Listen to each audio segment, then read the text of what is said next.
Guys, I'm not exactly sure how I got this ball or what this play is. I had to take a. Oh, it's a fumble recovery. Okay.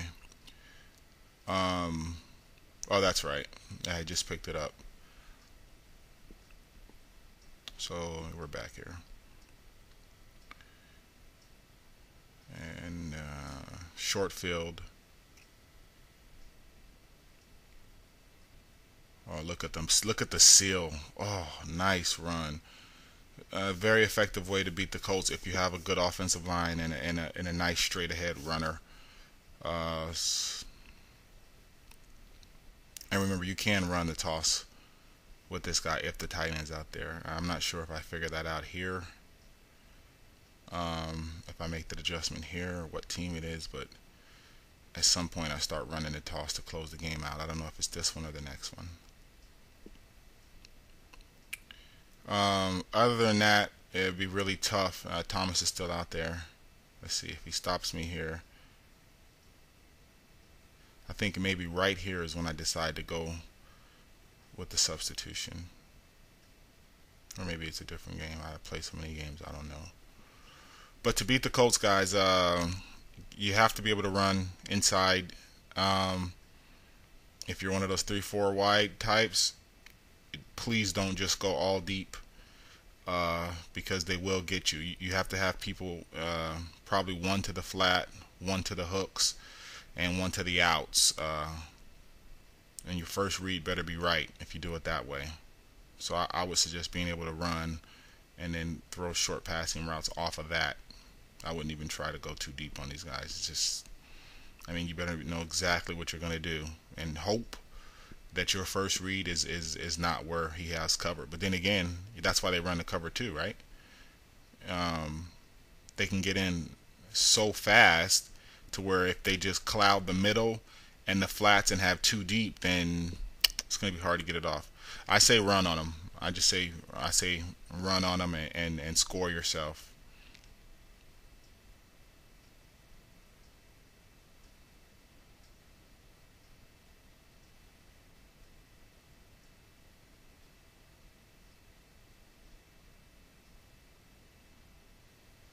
And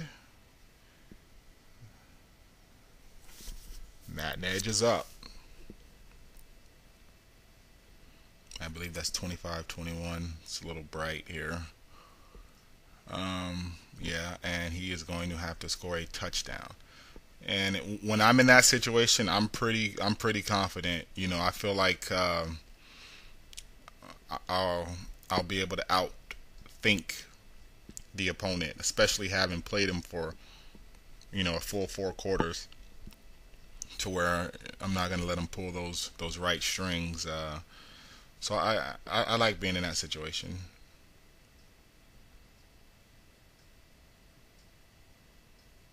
We did safe, and we dropped Doomerville. This is one of my go-to plays. We dropped Doomerville into the curl flats because we know he's not going to be messing around. Doomerville's no match for that receiver, Gonzalez, but we know he's not going to be playing around. Linebacker contain.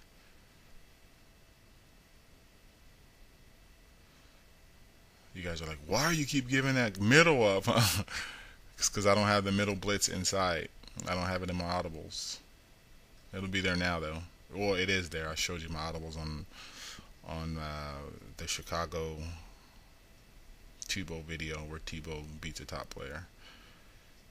The first one, I showed you the audibles. Middle blitz is on. That's a good blitz. That's a good blitz. I ran the route for him. Dawkins.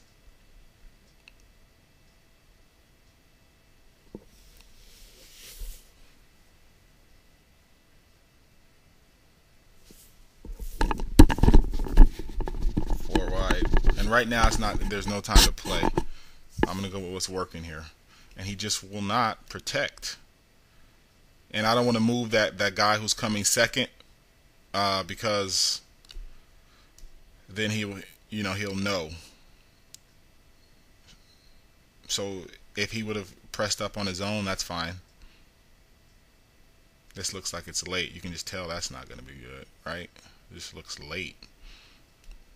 Neither of them pressed up.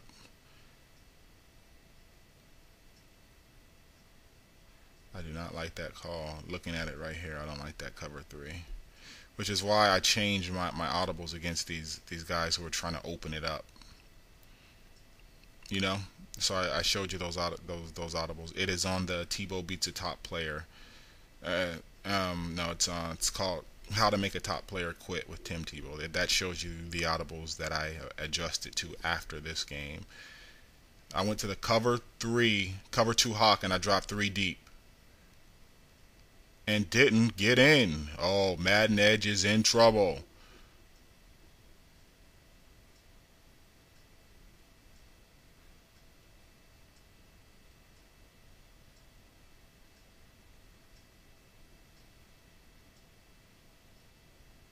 That could have been it. I would have needed 3. I felt comfortable I could get 3.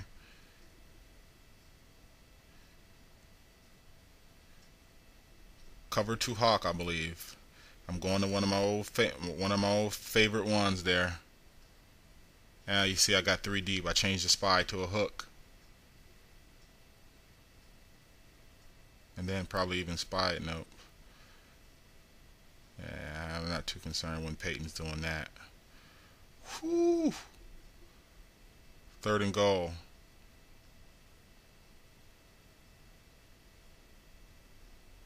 Oh, this is close. I didn't realize how close this game was, guys. But from this game, I became more decisive with my pressures. As you see, Brady gets dominated, and it was because I had to go up against Peyton the one before. And from there, I figured out exactly what I should be doing against these guys that just come out to slinging it. Oh, that has to hurt. He was expecting a zone. You see that? I went zone 3 times, right? He just thought he had time. So that was he should have been running the ball.